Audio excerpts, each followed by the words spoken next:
I just want to thank you all for coming out today, and to thank Tom for that really kind introduction, and the American Book Review for inviting me here. I'm really thrilled to be part of this series, and thrilled to be coming to Victoria for the first time. And it's really been wonderful so far.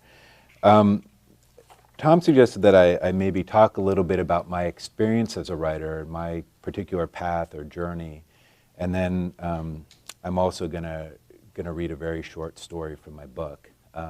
So I guess I'll just start off talking a little bit about how I became a writer, or how I got to this point.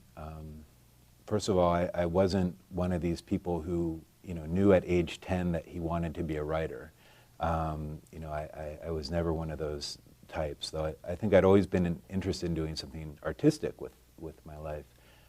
As a little kid, I was very interested in the visual arts, and when I went to high school, it was music, and writing music. And then when I entered college, I really wanted to be a filmmaker. I thought I was going to make films. And then my junior year in college, I took a fiction writing class, and I had a very kind professor in that class who was really encouraging of my work. And it was the first time, though I'd worked in a lot of different artistic fields, it was the first time anyone had ever said anything positive about something that I had tried to produce. And that, combined with the fact that I was kind of falling in love with the short story form, and really excited to be reading some of the writers I was reading, made me start to think, well, maybe I should do this with my life. Maybe I could do this with my life. And, so I started thinking about becoming a writer, but, I was also very nervous about it, because I looked around me and a lot of my friends were, they were pursuing much more responsible career paths. And they all had plans after college to go to graduate school or business school or some type of trade school. And there didn't seem to be any type of logical, linear path for a writer to take. But one thing I noticed was that a lot of the writers I was reading had gone on to graduate school and gotten these MFA degrees.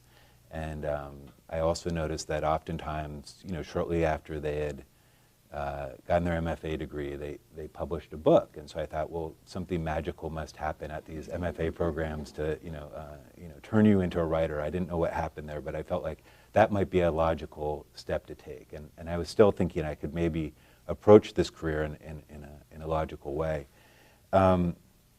And I got accepted at the University of Houston program, and that was my first time living in Houston. And I was there for a year, and I actually had a girlfriend at the time who was at the University of Iowa program, and so after a year I transferred up there. And in graduate school, a lot of the things that I kind of hoped would happen started to happen. I published my first story my first semester at Iowa, and I won a contest, and I got a fellowship, and all the things that I thought should be happening or that I hoped would happen were happening. By the time I left, I had been in contact with some editors of publishing houses who were interested in my first collection, and I had an agent, and again, these were all things that I kind of thought, well, this is what should happen. This is sort of the logical path. And I also got a fellowship the year after I left Iowa to write for a year, and it was a fellowship designed to give me a year to basically complete my book. And I decided to move to Houston, back to Houston, where I still had some friends, and Houston at that time was actually a cheap place to live. And so I moved back to Houston, and my goal was to finish this book, and I worked really hard. I probably wrote 6 hours a day every day, trying to finish this book by the time the year was up. And I made a lot of progress. By the time spring rolled around, I was very close to finishing it. But all along, I'd been kind of working on my own and not really showing any of my stories to people. But I had, as I said, I had this agent. I had publishing houses that were interested, and it seemed like I just had to finish it, and this book would be published. And I was 25 years old, and it seemed like everything was going well. Don't worry, there's conflict in this story. So what happened was, one night, I went over to a friend's house, and I was, I think we were watching the Rockets, back when they had Akeem Olajuwon. And I went over, we were watching the Rockets and hanging out, and I came home about midnight, and I noticed that all the lights in my apartment were on, which seemed very strange to me because I remembered turning them off. And so I walked up to my apartment and I got a little closer and I noticed that the door was slightly ajar, and that also seemed very strange to me. And so I kind of very tentatively approached the door and looked in, and I saw that my entire apartment had been cleaned out. And someone had broken in and taken my stereo, my computer, my TV and VCR, my clothes, like basically anything that you can steal, they stole. And I was just stunned. And my first thought, of course, was my computer, because it had all my stories, my book on it, right? And it was gone, and so I ran to my desk and I looked for the backup discs that I had, and they were gone. And then I thought, uh-oh.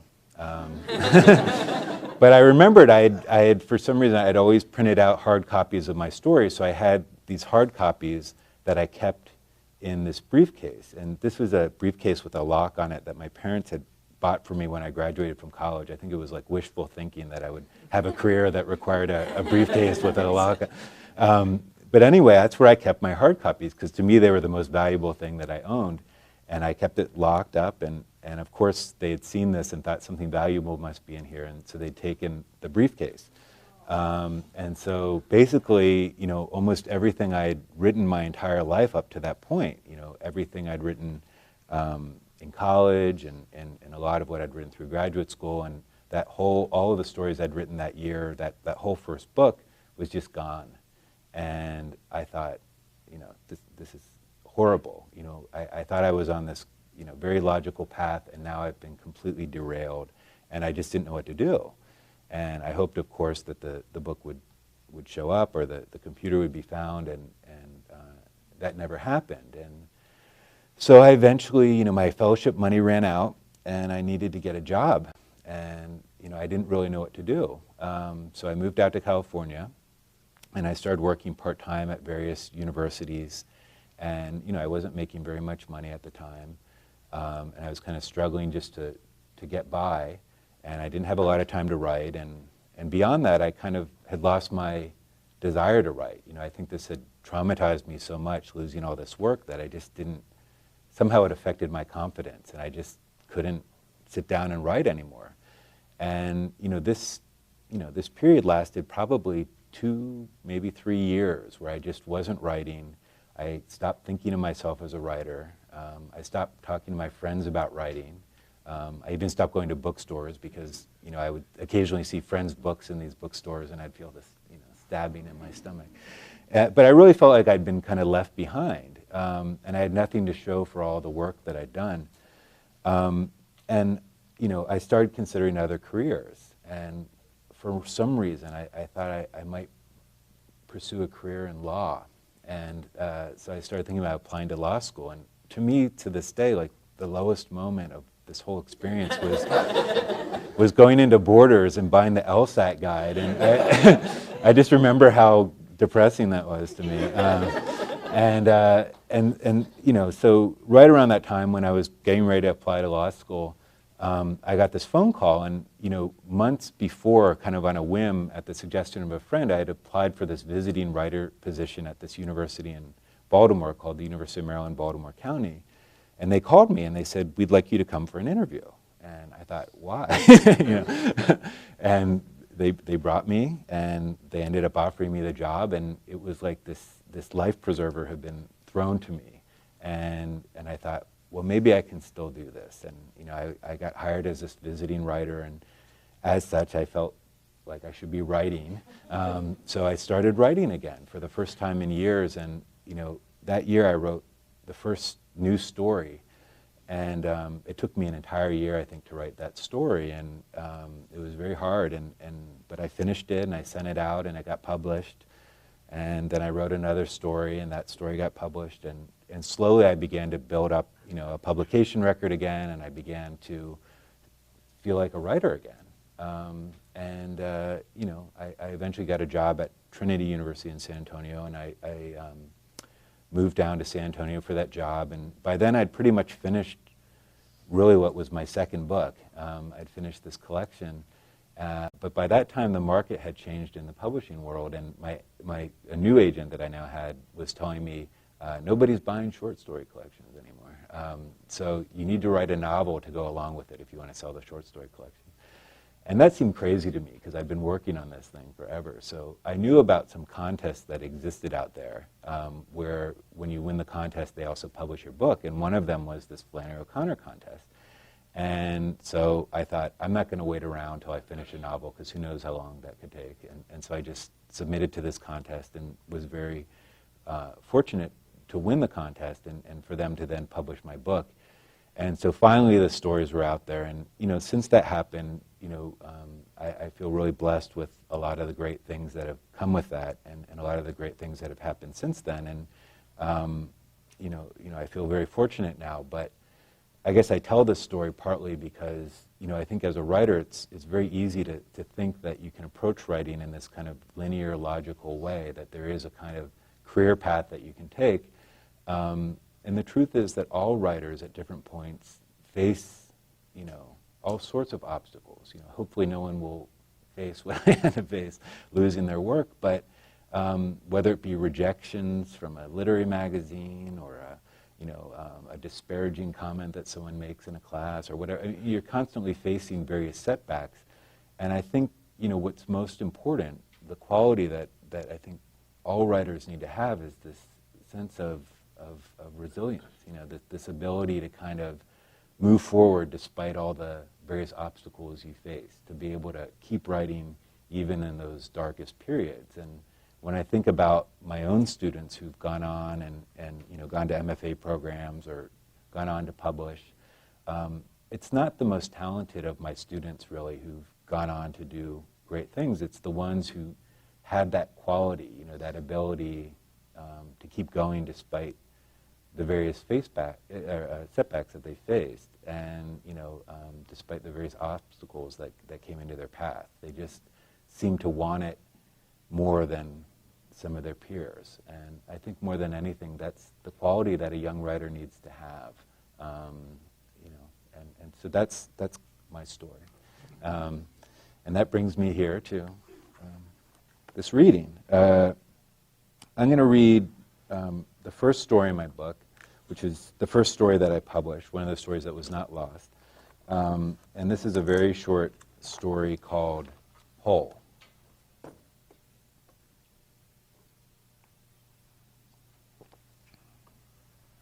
And I have to read from manuscript pages because my eyesight's really bad. Whole. The hole was at the end of Tal Walker's driveway. It's paved over now, but 12 summers ago, Tal climbed into it and never came up again. Weeks afterward, my mother would hug me for no reason, pulling me tight against her each time I left the house, and later, at night, before I went to bed, she'd run her fingers through the bristles of my crew cut and lean close to me, whispering my name. Tal was 10 when this happened, and I was 11. The backs of our yards touched through a row of forsythia bushes, and we had been neighbors and best friends since my parents had moved to Virginia 3 years before. We rode the bus together, sat next to each other in school, even slept at each other's houses, except in the summer when we slept out in the plywood fort we built under the Chinese elm in Tal's backyard. Tal liked talking about the hole on his property. It was something no one else in the neighborhood had, and he liked to talk about it when we camped out in the fort. The opening was a manhole that Tal's dad had illegally pried open, and it led to an abandoned sewer underneath their driveway. Rather than collecting their grass clippings and weeds in plastic bags as everyone else on the street did, the Walkers would lift the steel lid and dump theirs into the hole. It seemed like a secret, something illicit. We never actually knew what was in there. It was just a large, empty space, so murky you could not see the bottom. Sometimes Tal would try to convince me that a family of lizard creatures lived down there, just like the ones he swore he'd seen late at night by the swamp. 6-foot-tall lizard people that could live on just about anything, twigs or grass, and had special vision that enabled them to see in the dark. That was 12 years ago. My family no longer lives in Virginia, and Tal is no longer alive. But this is what I tell my girlfriend when I wake at night and imagine Tal talking to me again. It is mid-July, 12 summers ago, and Tal is yelling to me over the roar of the lawnmower less than an hour before his death. His mouth is moving, but I can't hear him. Tal is 10 years old and should not be mowing the lawn, but there he is. His parents are away for the day on a fishing trip at Eagle Lake, and Kyle, his older brother, has offered him 50 cents to finish the backyard for him. Tal and I are at that age when responsibility is an attractive thing, and Kyle has been nice enough on a few occasions to let us try out the mower, the same way my father has let us sit on his lap and drive his truck. It's drought season in Virginia. No rain in 2 weeks, and the temperature is in triple digits, predicted to top out at 105 by evening. The late afternoon air is gauzy, so thick you can feel yourself moving through it, and when I squint, I can actually see the heat rising in ripples above the macadam driveway. Tal is hurrying to finish, struggling through the shaggy grass, taking the old rusted mower in long sweeping ovals around the yard. The back of his t-shirt is soaked with sweat, and from time to time, a cloud of dust billows behind him as he runs over an anthill or a mud wasp nest. It is the last hour of his life, but he doesn't know that. He is smiling. The mower chokes and spits and sometimes stalls, and Tal kicks at it with his bare feet. In the shade of the walker's back porch, I'm listening to the top 40 countdown on the radio, already wearing my bathing suit, waiting for Tal to empty the final bag of clippings into the hole so we can go swimming at the Bradshaw's pool. The Bradshaws are the last of the rich families in our neighborhood. Their families have all grown up and moved away, and this summer they are letting Tal and me use their pool 2 or 3 times a week. They don't mind that we curse and make a lot of noise, or that we come over in just our underwear sometimes. They stay in their large, air-conditioned house, glancing out the windows from time to wave. We swim there naked all the time, and they never know. It's strange. Even now, I sometimes picture Tal at the end of the driveway, just after he has let the mowing bag slip into the hole. He's crying, and this time I tell him not to worry about it. Let it slide, I say. Who cares? And sometimes he listens to me, and we start walking down the street to the Bradshaws. But when we reach their house, he is gone. And when I turn, I realize he has started back toward the hole, and it is too late. In the retelling, the story always changes. Sometimes it's the heat of the driveway on Tal's bare feet that causes him to let the bag slip. Other times it's anxiousness. He's already thinking how the icy water is going to feel on his skin as he cannonballs off the Bradshaw's diving board. But even now, 12 years later, I'm not sure about these things. And I'm not sure why the bag becomes so important to him at that moment. It is said that when you're older, you can remember events that occurred years before more vividly than you could even a day or two after you experienced them. It seems true. I can no longer remember the exact moment I started writing this, but I can remember in precise detail the expression on Tal's face the moment he lost the mowing bag. It was partially a look of frustration, but mostly fear. Perhaps he was worried that his father would find out and take it out on him and Kyle as he'd done before, or maybe he was scared because Kyle had told him not to screw up and he'd let him down, proving he could not be trusted. In the newspaper article, the hole is only 12 feet deep. They'd had it measured afterward. But in my memory, it is deeper. The bag is at the very bottom. We know that. But even on our bellies, Tal and I cannot make out its shape in the darkness. Warm fumes leak from the hole, making us a little dizzy and our eyes water. A dank odor, the scent of black syrupy grass that has been decomposing for more than a decade. Tal has a flashlight, and I am holding the ladder we've carried from his garage. If Tal is nervous or even hesitant as we slide the ladder into the hole, he does not show it. He's not thinking about the lizard creatures from the swamp or anything else that might be down there. Perhaps he imagines there is nothing below but 10 summers worth of grass, waiting like a soft bed of hay. We both stare into the hole for a moment, then Tao mounts the ladder carefully, the flashlight clamped between his teeth. And just before his mop of blonde hair disappears, he glances at me and smiles, almost like he knows what is going to happen next. A few seconds later, I hear him say, "It smells like shit down here." He says something else and laughs, but I can't hear what it is. The flashlight never goes on. Not after I yell to him, not after I throw sticks and tiny stones into the hole and tell him to stop fooling around, not even after I stand in the light of the opening and threaten to take a whiz on him, even pull down my bathing suit to show him I'm serious. Not even then does it go on. Later in the 10th grade, a few years after my family had moved to Pennsylvania, I received a letter from Kyle Walker. He was living and working in Raleigh since high school. In the letter, he said he wanted to know what had happened that day. He'd always meant to ask me, but he could never bring himself to do it. There was no one else who had actually been there, and it would help him out if he knew the details. A few days later, I wrote him a long letter in which I described everything in detail. I even included my own thoughts and a little about the dreams I had. At the end, I said I would like to see him sometime if he ever made it up to Pennsylvania. The letter sat on my bureau for a few weeks, but I never mailed it. I just looked at it as I went in and out of my room. After a month, I put it back in my desk drawer. 2 firemen die in the attempt to rescue Tao. 2 others end up with severe brain damage before the fire chief decides that they are looking at some seriously toxic fumes and are going to have to use oxygen masks and dig their way in from the sides. Later, the local newspaper will say that Tao and the 2 firemen had probably lived about half an hour down there, that the carbon dioxide had only knocked them out at first, but that the suffocation had probably been gradual. There's a crowd of people watching by the time the young firemen carry out Tao's body and strap it onto the stretcher. He no longer seems like someone I know. The skin on his face is a grayish-blue color, and his eyes are closed like he's taking a nap.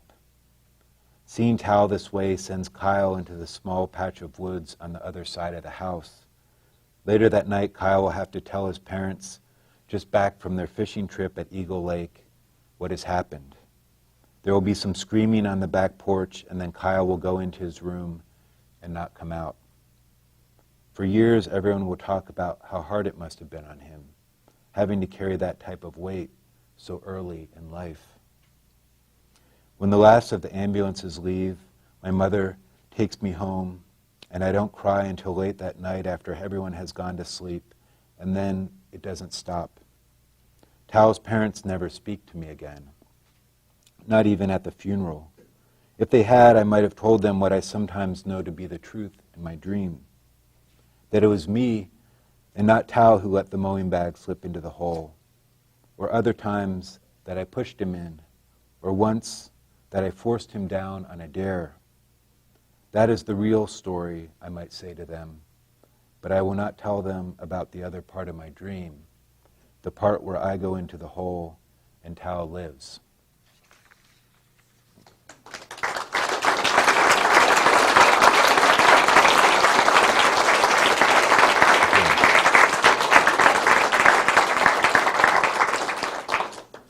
Thank you. Have some time for a few questions. Okay.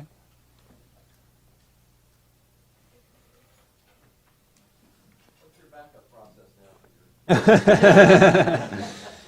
I'm pretty, I'm pretty serious about backing things up these days. I actually send everything to myself online, like through my Google account, so that everything exists in cyberspace. You know, that's probably the safest thing I do. And then I have all these little keychain zip drives or whatever, and I have tons of those hidden all over my house. Probably in places that I'll never find them, you know. But I really compulsively back up. So, yeah. Did you ever see the book you were working on published? Like the one that was stolen? No, I didn't. That's always like a sort of, probably unrealistic anxiety of mine. But yeah, someday I would see this book out there. No, I didn't. I never did. Did you get the girl in Iowa? Did I get the girl? She didn't come back to Houston with me. I'll say that. Yeah. What was your inspiration in writing that story? This story, the stories in my collection are really only very loosely based on any type of experience I've had. I mean, they're mostly fictional, with the exception of this one is somewhat autobiographical in the sense that when I was growing up, there was a kid in my neighborhood who basically had a similar type of accident. He didn't die, but he was severely brain damaged. And he was a kid I knew, and I wasn't present when that happened. But I think everyone who was in the neighborhood that day kind of felt this guilt, just by being there, being in proximity. And it had always kind of haunted me. And so in telling this story, I decided to make the narrator more present to the situation and more a part of actually what happened, to kind of capture in some way that feeling of responsibility that I think anyone feels when they're in a neighborhood or an area where something really tragic happens. So this is the one story that has some basis in reality. Other questions? Has anyone ever approached you with the similarity of your story of having lost your manuscripts with that of Ernest Hemingway when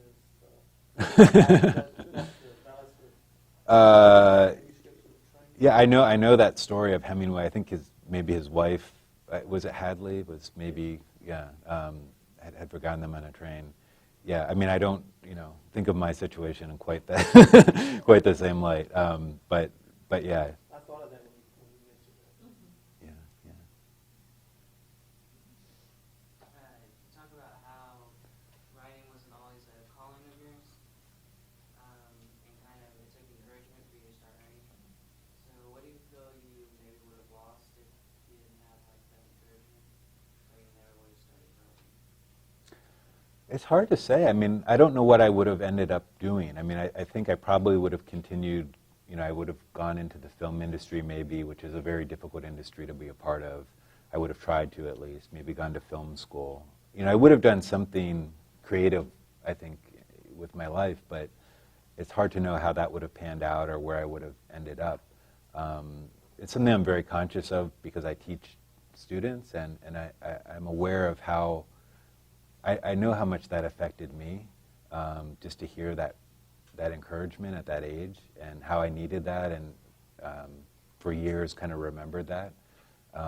So it's something I think about a lot with my own students, and I think about how valuable and important early encouragement can be. So I'm really indebted to that professor who took me aside and encouraged me. Were you able to rewrite any of the stories that you lost? No, not really. I mean, that was my initial, reaction was, I'm going to rewrite these from memory. And, in some cases I could remember, paragraphs or individual sentences. I could remember the basic plot. But somehow I couldn't get the language just right. I couldn't capture the feel in some way of the stories. And so they just weren't, my attempts were not that successful, and it was also very painful. It wasn't fun. So I just kind of, after a certain point, thought, I think the best thing for me is just to put them behind me and not think about them. And then I did, for a little while, try to write new stuff, but that wasn't working either. So, it was just a sort of tough period. Yeah. So are you currently working on another collection? I'm not. I'm working, I'm focusing all my energy on a novel project right now. So that's what I've been focused on. And, I still write. I have some stories going on the side. I'll always write short stories and always have some going. So I do have a few that I work on from time to time, but I'm not really thinking ahead to a book at this point because you have to write so many stories, and it takes me so long to write just one story that the thought of finishing another collection seems very far in the distance for me. Sorry, I have a follow-up. Okay. When you're forming a collection, do you try to come up with various plots? Do you try to come up with something that's related? Do you try to, run the gamut of tones, or is there any rhyme or reason put in a collection for that? That's a great question. I can't speak for other writers. I can only speak from my own experience. But for me, I just was working on individual stories, and I was never really looking beyond just the story I was working on at the time. And then I got to a point where I'd written enough stories, and a certain number had been published, and I probably had 20 stories or so on my hard drive from which to kind of choose. And I thought, well, I can kind of put some of these together as a collection. And so I started with a few stories that I definitely wanted to be in the book, and then I kind of picked stories that I felt like fit those stories thematically and tonally that kind of worked with them. And then I had the manuscript that, for me, just seemed to make sense, but I couldn't really articulate, why it made sense or what the sort of overriding theme was. And it was only later, after it was published and I had to start talking to people about it at like these types of situations, that I had to kind of figure out, well, what is this book about, and what are some of the themes that run through it? And then, lo and behold, I saw that there were. It was very connected, but initially it was just picking stories that felt like they went together. Yeah. This book, Light and Matter, sounds like a physics book. Science book, or is it... Has nothing to do with physics. I actually occasionally get emails from people who ask through my website, or they'll ask me, is this book about physics? No, I know nothing. The last physics course I took was in high school, so I'm not. But I have always been kind of interested in physics, and there was a period of time where I was really interested in a few physicists, more in their lives than the physics behind what they're doing. And one was Niels Bohr, and one was Heisenberg, and so I was reading a lot about their lives, and I came across this phrase in one of the books, The Theory of Light and Matter, and I thought, oh, that's a kind of poetic-sounding phrase, and I always thought that I wanted to title a story that. And then I was working on a story, and the title story in the book's about a physics professor. And initially I put in all this stuff about Niels Bohr and all these physicists I was interested in, and then had to cut it out because it didn't have anything to do really with the story. But that's kind of where the title came from, and then the title just became the title of the collection. So I know it's a little misleading, so I hope it doesn't scare people off.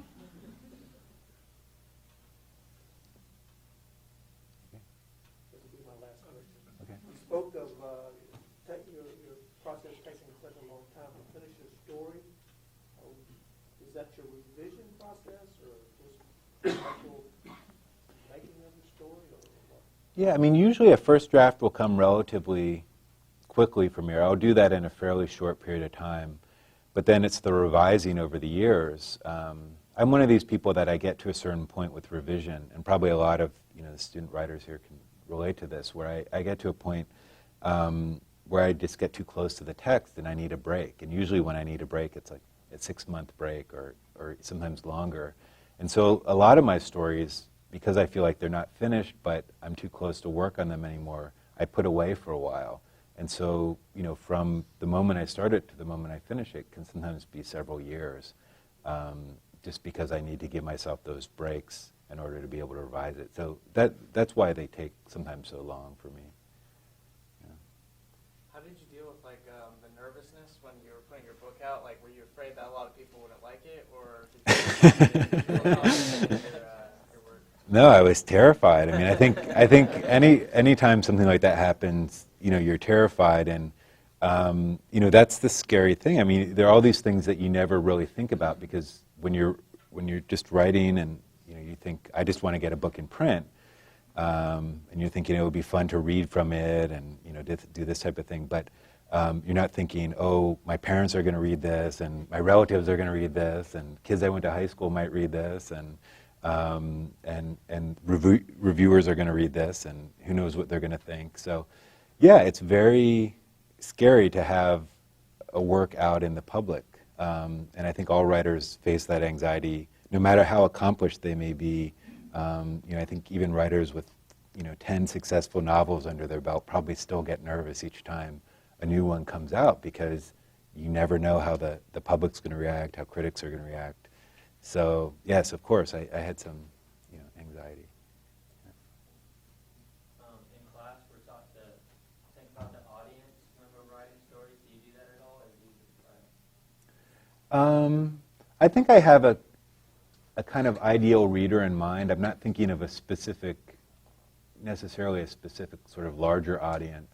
But I have, kind of an imaginary reader, I guess I'd say, in mind that I'm writing toward, and I try to write stories toward that person, and also to some extent to the people that I'm close to who have read my work over the years and who've been encouraging of me. I think that I'm writing for them a little bit, but I don't think of a much larger audience. I think I'd be terrified if I thought too much about that. But no, I'm thinking for kind of a small audience in my case. When you're writing your short stories, do you try to use parallelism, allusions in them, or do they just kind of get involved, not by practice? Yeah, that's a great question. I don't think too much about that stuff. My belief is that if I just write honestly, that these things will occur naturally. And I think the same way about sort of symbolism and stuff like that. That symbols will appear naturally in a work if it's written honestly, and metaphors will occur naturally in a work if it's written honestly. And so I don't think too much about that stuff, and if I do think about it, it's only after the fact, when I'm say asked a question about a story or two stories or something like that. But during the process, I try not to think too much about that. Yeah.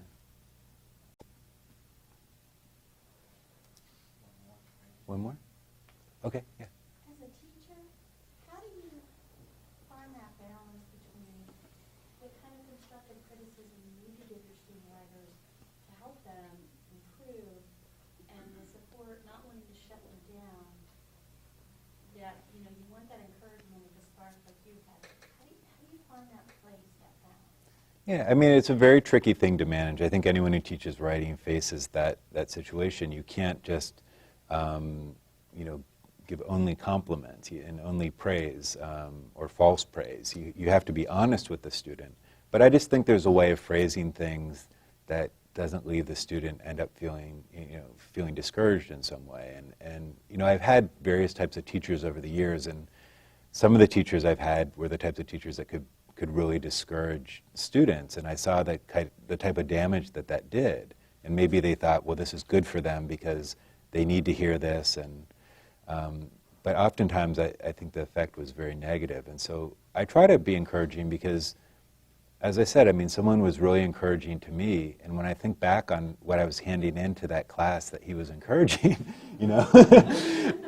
I really am extra grateful, because, he saw something there, but he also must have seen that this was really kind of unseasoned work, and so, you never know as a teacher who's going to turn out doing well or who's going to improve in what ways. Some of the best writers I've taught over the years, the very first thing I read of theirs was not that great, but had I just completely torn them apart, they may have never written a second story and gotten to the place where they are now. So, I think that's important to keep in mind when you're teaching. And yeah. I have a question. I see that experience of having all of your manuscripts taken and your computer is kind of like you were rebooting. And my question is, do you think you were a different writer when you came back to it years later? I mean, do you see two different Porters? And and from your memory of what you wrote, which it's very interesting. I mean, this notion of not being able to go back and just replay the tape. I think some people think from Homer, the idea that this writing is this thing that you can just replay the tape and writers can just go back. And your experience is very interesting, but that two different writers thing is also something I'm curious about. Yeah, I've thought about that, and it's hard. I would have to see those stories to now probably to be able to see sort of obvious things. But I do know that the way I wrote changed a lot. I think when I was younger, before this happened, I wrote with a lot more confidence. I wrote very quickly. I churned out stories very quickly, and as I said, like the first news story that I wrote took me about a year. So I was something changed in the psychology for me. So that changed. And I think also, thinking about this book, one of the themes that runs through the book is you have a lot of these characters who are kind of stuck in the past, trying to get past something that had happened to them in various forms. And, it's very possible that was kind of at the back of my mind, that this was something that had deeply affected me. And so that kind of comes into those stories a lot. So I think that the feel of the stories would probably be a little bit different, yeah. But it's interesting. But I would never know unless I could see them again. Well, thank Andrew again for coming. Thank you so much. Thank you.